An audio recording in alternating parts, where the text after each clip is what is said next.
Olá, seja bem-vindo a mais um episódio do BlueSoft Podcast.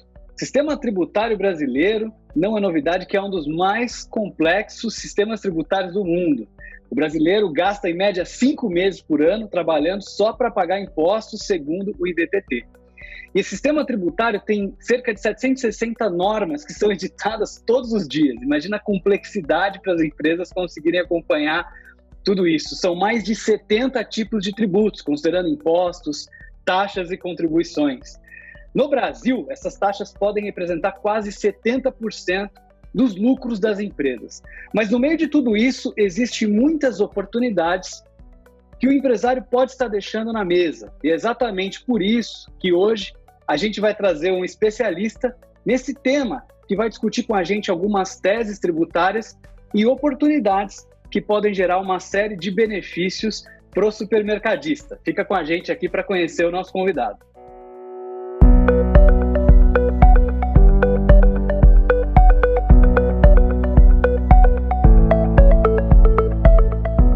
Então hoje a gente tem o prazer de receber o Bruno Fagundes, especialista em Direito Tributário, que é sócio fundador da Fagundes Pagliaro Advogados. Bruno, muito prazer, muito obrigado por ter recebido, por ter aceitado o nosso convite.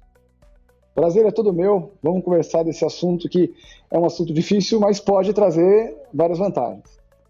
Muito bom. Antes da gente começar, queria que você contasse um pouquinho aí da sua trajetória, né? E muito interessante porque vocês têm o DNA de vocês aí na Fagundes, o supermercado, o varejo, né? Isso é muito interessante quando a gente fala desse tipo de oportunidade, olhando para um escritório que tem essa proximidade, essa compreensão do ambiente supermercadista.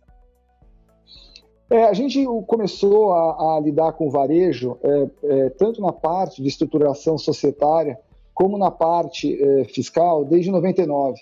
A gente tinha alguns parceiros de escritórios de contabilidade, que o foco dele principal, não é que foi uma escolha nossa ir para o varejo, a gente foi porque a gente atendia muitos parceiros e dentro desses parceiros tinha uma quantidade grande de varejistas. E daí foi se desenvolvendo essa relação nossa com o varejo, uma relação que vem desde 99, tanto na parte de estruturação como na parte fiscal, e a gente acabou ficando especialista nessa questão do varejo e discute coisas específicas em relação ao varejo, até porque a gente entende também qual é o perfil do varejista, né, que é um perfil diferente, né, acho que cada área tem o seu perfil, mas é um perfil muito específico do varejista, né, a questão da empresa familiar, a questão do tino comercial, a questão da visão dele em relação às coisas. A questão foi uma área que mudou muito nos últimos 15 anos, 15, 17 anos depois da ST, né, que é uma área muito mais regulada hoje em dia, e dos receios que eles têm em relação ao fisco, eles sofreram demais em relação ao fisco. Muitos têm medo, não quero mexer nisso porque eu faço tudo certinho, bonitinho, mas eu não quero mexer com o fisco. E eu acho que isso é um paradigma que a gente tem que rever. Muitos já estão revendo, mas eu acho que é um momento da gente falar sobre isso e rever, porque tem muito dinheiro na mesa. Excelente. E o que são essas teses tributárias que a gente escuta, Bruno? Explica um pouco melhor para a gente sobre isso. Assim, falando de forma mais coloquial, a tese tributária, o que ela é? É pegar de volta aquele imposto, aquela contribuição que você pagou e o Poder Judiciário julgou que ela era indevida, né? Em resumo, no final da linha, é simplesmente assim. Só que o que acontece? É muito importante entender que quando você entra com a ação, você pode pegar só 5 anos para trás. Então, quando a tese começa a surgir, se você verifica que aquela tese tem alguma lógica, o momento de entrar é quando ela surge. Por quê? Porque quando você entra naquele momento, você pega os 5 últimos anos, só que todos os anos para frente, tá? Desde que até o final, quando vai ser julgado o seu caso. Então, vou dar um exemplo. Essa tese que a maioria das pessoas entrou, que é a tese do ICMS na base de cálculo do PIS/COFINS, tem gente, ela foi julgada agora, perto agora de 2018, tá? Só que tem gente que tem essa tese desde 2000. A pessoa que entrou com essa tese desde 2000, ela não vai recuperar os 5 últimos anos, ela vai recuperar os 20 últimos anos. Então, quanto mais cedo você questiona, mais tempo você consegue pegar de volta o imposto ou a contribuição. Porque aí não prescreve o passado, né? Passa a contar a partir do momento que você entrou ali. Como é que conta esse prazo? Entrou com a ação, você pode ir no máximo 5 anos para trás, entendeu? Então, assim, você vai pegar no máximo 5 anos para trás, mas você vai pegar tudo para frente até que sua ação seja julgada. Né? Então, se a pessoa que entrou com essa tese em 2018, 2019, só vai pegar 5 últimos anos. Então, ela vai pegar a partir de 2013, a partir de 2012. Né? O outro não, o outro pegou desde 2000. Então, eu vou dar um exemplo em relação a isso. Você pega uma Renner, eu estou falando porque é público, saiu no jornal, você pega uma Renner, tá? Que pegou de volta 1,3 bilhão. Uau! Não foram alguns milhões. Foi bilhão, né? Você pega as americanas, que foram 300 e poucos milhões. Você pega algumas montadoras, que foram 900 milhões. Então, assim, hoje, a questão tributária de tese, ela não é só uma questão jurídica, ela é uma questão financeira. A análise que você faz é uma questão financeira, é uma questão de risco, de contingência e benefício. Essa é a análise. Uma coisa que eu fico pensando aqui, né, os supermercadistas, até você comenta um pouco sobre isso na sua fala introdutória, desses medos, muitas vezes, de mexer com isso, né, por conta de poder ter algum risco associado, né? Será que pode acontecer alguma coisa ruim se eu entrar com esse pedido, né? Quais são os riscos que o supermercadista corre quando ele resolve abraçar uma dessas teses tributárias? O que acontece? Sendo objetivo e não falando muito de juridiquês, sendo de forma objetiva, quando você analisa uma tese, você tem que... O risco da tese está no tipo de ação que você vai propor para pegar o valor que você pagou de volta. Se você escolhe o mandado de segurança, tá? O mandado de segurança, ele não tem contingência, porque se você perder a tese, se você perder o julgamento, você não tem que pagar nada para o fisco, nada para a União, com quem você está litigando contra. Quando você, por exemplo, entra com uma ação contra o seu vizinho, dando um exemplo bem prático, tá? Então você foi lá e entrou com uma ação de 100 mil reais porque ele derrubou o teu muro. Se você perder a ação, você vai provavelmente ser condenado em alguma coisa próxima de 10% do valor que você estava pedindo de volta. Tá bom? Agora, se você entra com mandado de segurança, tá? Você não tem esses 10%. Você não tem isso chama-se sucumbência, que é quando você perde. Então você não tem essa perda de 10%. Você vai perder aquilo que você pagou para o seu advogado, aquilo que você gastou de custas, que é ínfimo, mas você não tem isso. Então, o que é muito importante o mercadista entender? Vai entrar com a ação, você tem que propor via mandado de segurança, se você não quer ter risco nenhum. Tá? Se você entrar com uma ação ordinária para pedir de volta, e se você perder, você tem contingência. Tá? Você tem essa sucumbência. Então é por isso que a gente fala, olha, a tese não foi julgada definitivamente pelo Supremo Tribunal Federal ainda, não tem problema. Entra agora para você buscar mais tempo para trás, mas entra via mandado de segurança, para não ter a sucumbência do muro. Muito bom. E tem alguma vantagem dele entrar com uma ação ordinária? Além do risco que ele corre, que é uma desvantagem, né? Existe uma discussão hoje, que ela ainda existe do ponto de vista processual, que é assim, uma ação ordinária, você pode pedir de volta o valor, o dinheiro. Então você vai lá, ganhou, você entra na fila do precatório, né? Quando você ganha alguma coisa contra o governo, você vai lá, entra numa fila do precatório, e o federal paga em dia. Então, normalmente, no ano seguinte, ganhou a ação, conseguiu o precatório, no ano seguinte, provavelmente você vai receber. Tá? O mandado de segurança, você não tem a certeza que você pode pegar o dinheiro de volta. Essa é uma discussão. O que você pode é ter o direito de compensar. Tá? Então, se você fala o seguinte, não, eu quero pegar o dinheiro de volta, não tem jeito, você vai ter que entrar com uma ação ordinária.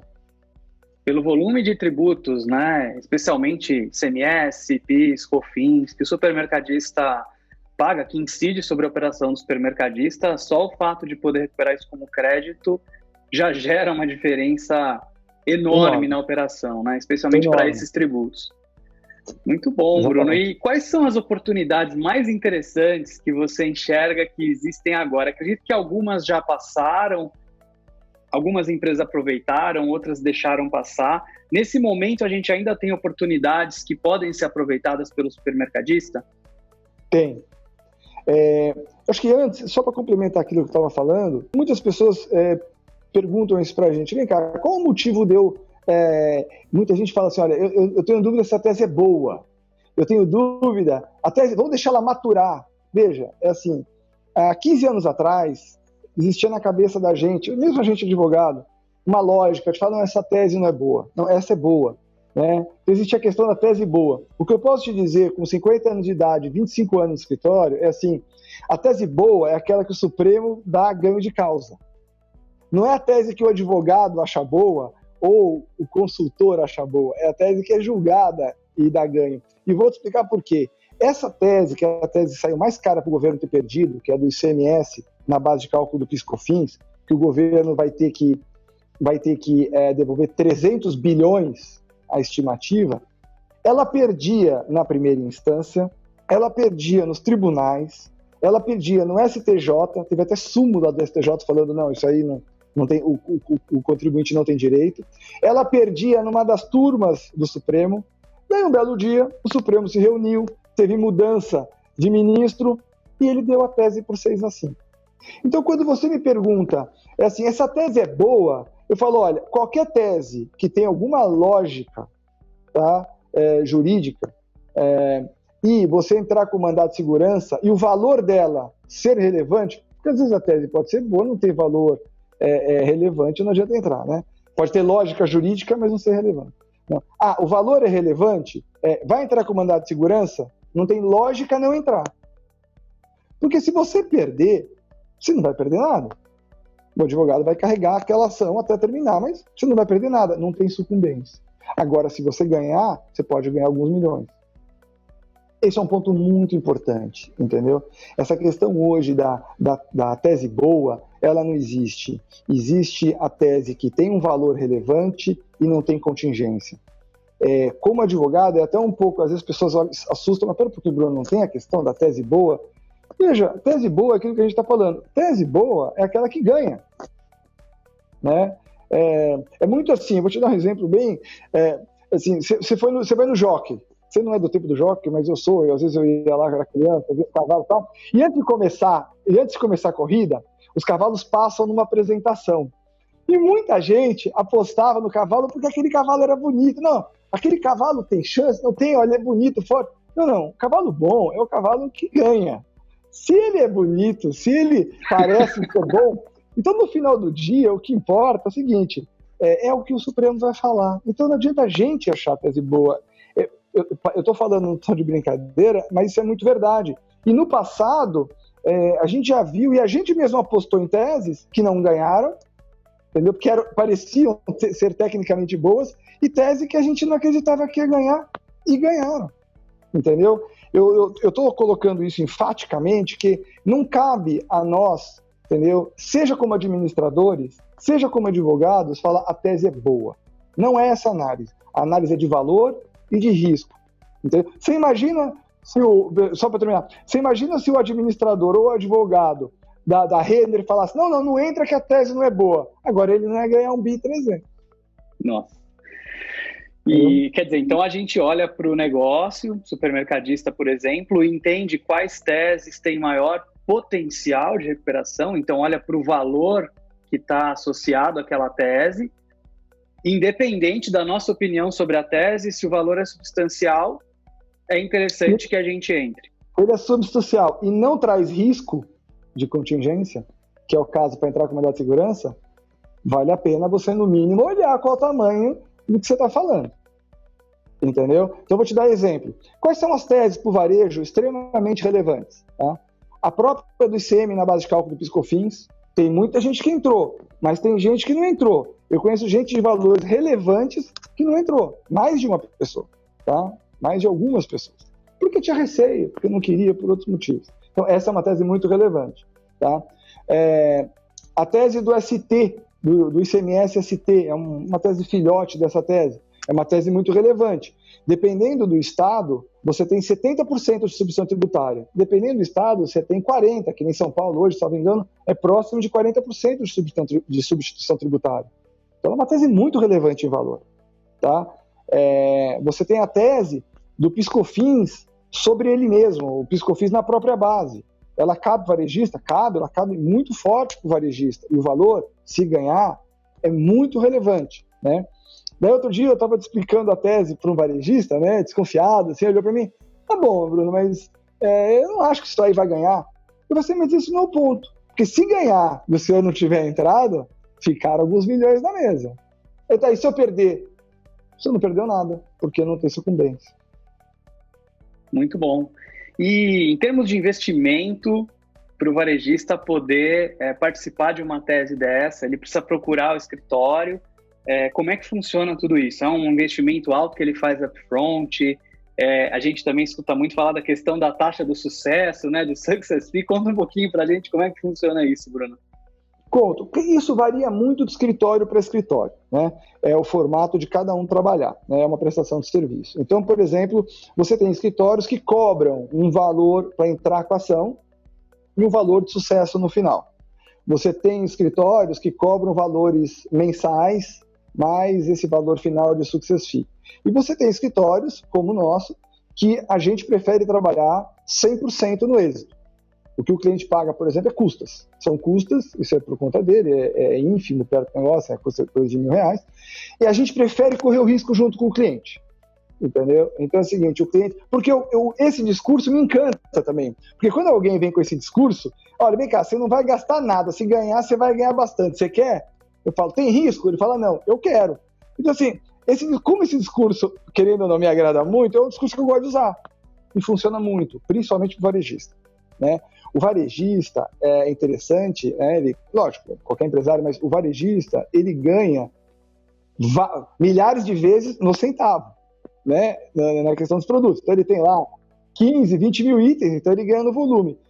Para ele é o seguinte, olha, se eu ganhar, eu aceito dividir com você, mas se eu não for para ganhar, eu não quero gastar nada, né? Se eu não tiver essa certeza. E a gente respeita isso, a gente conhece o perfil do varejista e a gente gosta de trabalhar assim. Então assim, respondendo sua pergunta, não, o upfront ele não gasta praticamente nada, custas, ele não paga. E se perder a ação, é problema nosso que vamos carregar a ação até ela terminar. Mas se ganhar, a gente ganha junto. Muito bom, muito bom.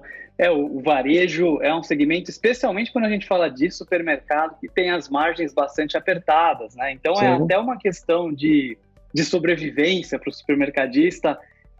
Ele tem que olhar para a despesa de uma forma muito cuidadosa, né? Tem que evitar ao máximo, porque senão aquilo come toda a margem dele. Então, o supermercadista tem essa característica de ser muito diligente. Então, acredito que esse discurso do sucesso está muito, muito alinhado, né, com o segmento, com o setor. Excelente. E como é que ele descobre, Bruno? Como é que o supermercadista agora descobre assim, poxa, eu entendi agora quais são as oportunidades que eu devo explorar, né? Por onde que eu devo começar? Você comentou aí de algumas muito interessantes. Como é que ele fica antenado nisso para não deixar essas oportunidades passarem e para poder aproveitar isso, né? E eventualmente poder oferir esses ganhos lá na frente? Quer dizer, todas essas que eu te falei, então são teses que estão para ser julgadas ainda. Ele pode entrar agora e buscar os últimos 5 anos e mais os anos que passarem até a ação dele específica ser julgada. Então, todas essas que eu falei, do ICMS na base, do CMS-ST na base de cálculo do PiscoFins, do PiscoFins na própria base, do Sistema S, que é muito relevante para o varejista, que você pode pegar de volta, se ganhar na tese, tudo que ele pagou para os terceiros, né, para Sesc, Senat, Senai, que dá 5,8 da folha dele, são valores relevantes, tudo isso está para ser julgado agora. A gente está num momento que o Supremo deixou acumular muita coisa para julgar junto, né? Então, e julgou uma que perdeu por 6-5, bateu na trave, então, assim, que foi a do 10% do FGTS, né? Se ganhasse essa, o varejista aí já ia recuperar um grande valor. Então, por exemplo, vou te dar um exemplo. A gente devia ter no escritório mais de 50 ações só disso, só do FGTS. A ação perdeu. Perdeu a ação, e agora? Quanto que eu vou? Não vai pagar nada, não vai gastar nada. Ele perdeu a ação, é mandado de segurança, simplesmente vai deixar de ganhar, mas não vai perder nada. Na prática, é aquela explicação que eu estava te dando, né? Então, assim, isso é muito relevante. Existem outras teses, que é muito específico para varejo, por exemplo, que é da CAT 42, que é uma questão muito interessante, da CAT 42, que todo varejista já ouviu falar, pelo menos, que é o quê? O governo de São Paulo colocou um procedimento para você pegar de volta o ICMS da substituição tributária, que eventualmente você comprove, tá, na sua média, que você pagou a maior. O que é pagar a maior? Ele reteve um valor de substituição maior do que o valor que você conseguiu vender, né? E daí, o que você precisa nesse caso? O que você precisa ter é um parceiro muito importante da área do software, tá? Porque sem um parceiro da área de software muito bom, você corre um risco muito grande de chegar no número errado, e eu tenho avisado isso para os clientes, veja bem o seu parceiro de software, porque se você chegar no número errado e você pedir errado, você corre e compensar errado, você corre o risco de uma autuação. Tá? Então, nessa hora, você tem que alinhar a parte jurídica à parte de sistema. Tá?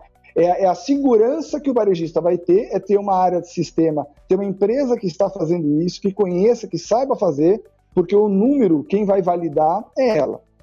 Tá? Então, assim, hoje você percebe que não é simplesmente, hoje a questão jurídica de recuperação de tributo não está simplesmente ligada só ao advogado, ela tem outras coisas envolvidas. E hoje a gente tem usado muito essa área de sistema para fazer os levantamentos. Sem isso não dá para falar, por exemplo, no caso da CAT 42, você consegue chegar, você precisa ter o sistema. Não, muito bom. Nesse sentido aí, os clientes da BlueSoft estão muito bem assessorados, com certeza. Não tenho dúvida. Não tenho dúvida. E só para voltar num ponto aí, Bruno, para ver se eu entendi bem, né, essa questão da CAT 42, a substituição tributária, porque acaba antecipando a arrecadação dos tributos. Muitas vezes lá na indústria, ela assume que o produto vai ser vendido para o consumidor com uma determinada margem IVA. Só que às vezes o supermercadista trabalha com preços com margens menores do que aquela que foi assumida na substituição tributária. Então é justamente essas diferenças que a gente discute na CAT 42. Por outro lado, ele pode também, em algum produto, ter trabalhado com uma margem maior. E essas são as compensações que são feitas e por aí que a gente consegue descobrir o que tem de potencial de recuperação tributária na CAT 42, correto? Isso, perfeito. A explicação foi melhor que a minha. É exatamente isso. O que você percebe é que você tem supermercados e atacarejos, né, que você oferece serviços, né, de produtos para classe A, B, C, D e E, certo? Então, quem fornece produto normalmente para classe A e B, vai ser mais difícil ter ICM para recuperar, porque normalmente a margem dele na ponta ele tem um valor agregado maior. E quem vende normalmente para classe C, D e E, é difícil não ter valor a recuperar. Tá? Então, quando você fala de um atacado ou de um atacarejo, a tendência desse que vende mais barato, até porque é o formato do negócio dele, vende em volume mais barato, normalmente ele vai ter valores relevantes para recuperar. O varejista puro depende qual é o nível, que é exatamente o que você falou, qual é a margem final dele. Quando normalmente ele atende a classe A e B, essa margem ela é maior do que o IVA. Né? Então, por isso que eu digo que não dá para você fazer sem um sistema extremamente apurado, porque você vai fazer todo o levantamento, não é de um produto, é do saldo final. Especialmente no setor supermercadista, são muitos SKUs, né? São muitos produtos diferentes, se torna aí uma tarefa praticamente impossível de fazer sem o auxílio da tecnologia. Você está falando de 10, vamos falar o seguinte, você está falando de 10, um mercado ele vai trabalhar de 10 a 30 mil itens, de 10 a 25 mil itens.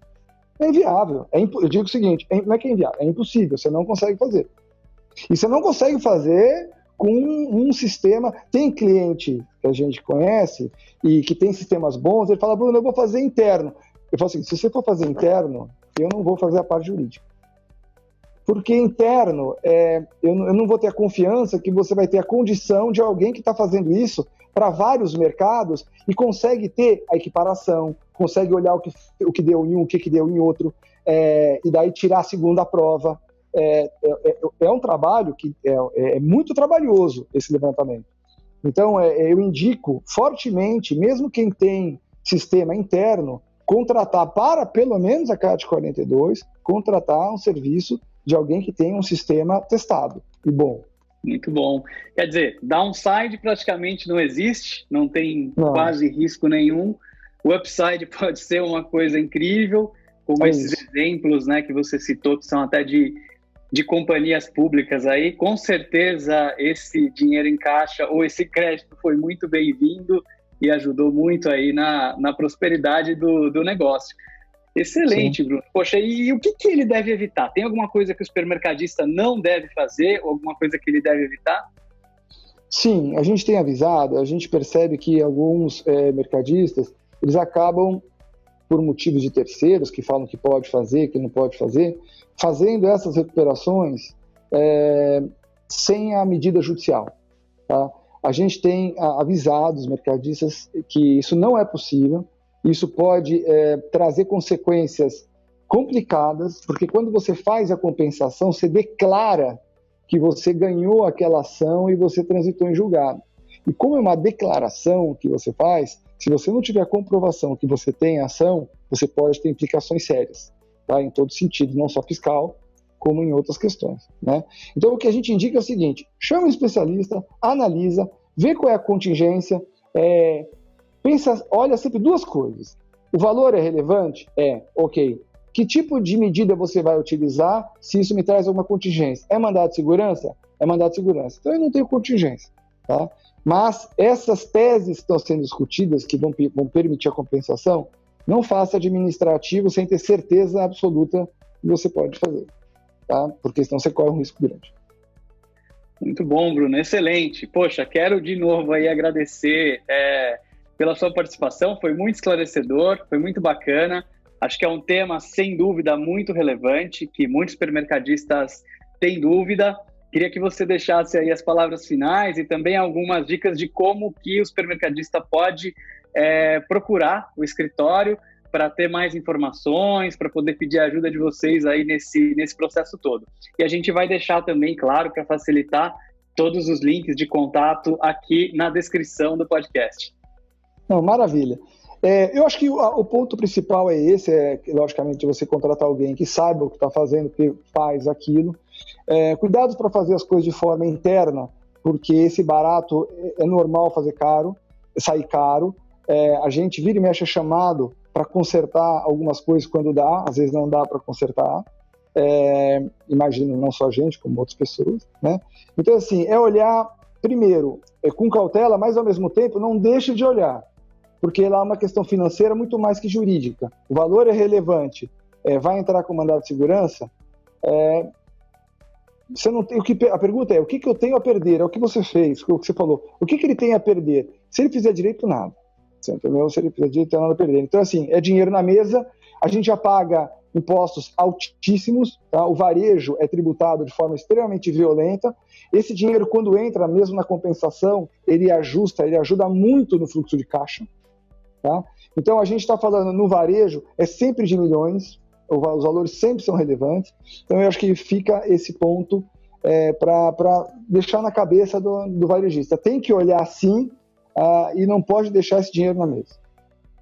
Muito bom. E, Bruno, só uma pergunta final que me veio aqui agora, né, por curiosidade, até por você estar tão inserido nesse universo tributário. A gente está falando muito de reforma tributária ultimamente, né? O ministro Paulo Guedes mandou uma proposta, vem sendo analisada, tem uma série de fases, né?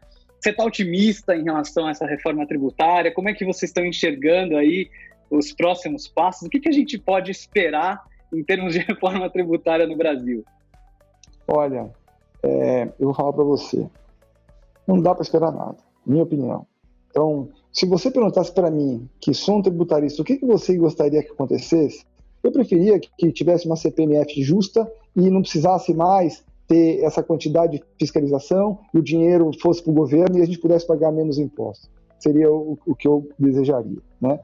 Mesmo mexendo na área tributária, é tão absurdo o nosso sistema tributário que eu preferia mudar um pouco e fazer mais o que eu faço da parte de estruturação do que isso, né? Eu acho que a tendência é mudar, eu acho que eles estão vendo que isso é inviável, que isso está matando o Brasil, porque não é só o problema da carga tributária hoje, é o problema do tempo que você gasta para tentar pagar certo o imposto. A gente chegou num absurdo tão grande que a gente tenta pagar certo e quantos autos de infração a gente defende porque ele pagou, mas não era na guia ou porque faltou uma explicação. Isso é um absurdo, isso tem que mudar. Eu acho que vai mudar, não sei quanto tempo vai demorar para acontecer isso, mas veja, enquanto isso não mudar, pegue de volta aquilo que o Supremo está dando a possibilidade de você pegar, ou se não, ainda não deu a possibilidade, já se prepara para tentar pegar. Eu acho que esse é um ponto importante para deixar o varejista com isso na cabeça. Não, tem bastante dinheiro aqui. Tem mais dinheiro aqui, muitas vezes, do que no lucro de 1 mês, 2 meses. Entendeu? Excelente. Está quase um 14º mês ali de resultados, né? Esse que é o ponto. Quer dizer, eu vou ganhar meu 14º. A Renner, por exemplo, acho que ela ganhou um 14º, 15º, 16º, né? Então, assim, a Americanas também. Então, não pode deixar dinheiro na mesa. Eu acho que esse que é o ponto. Excelente, Bruno. Puxa, de novo aí, muito obrigado. Foi excelente o papo. E você que está nos assistindo aqui, não deixa de colocar o seu comentário aqui. Se ficou alguma dúvida, a gente pode depois esclarecer com certeza. Deixa o seu like no vídeo, compartilha com aquelas pessoas que você acredita que podem se beneficiar desse conteúdo. Compartilha também com outros supermercadistas. Não esquece de se inscrever aqui no canal também. A gente está constantemente trazendo conteúdos como esse, conteúdos relevantes para você, supermercadista. E se estiver precisando do melhor ERP, web, em nuvem, moderno, aderente ao setor supermercadista, lembra de falar com a gente na Bluesoft. Nosso time comercial está ansioso pelo seu contato para poder demonstrar a nossa tecnologia para você. Muito obrigado e até o próximo episódio.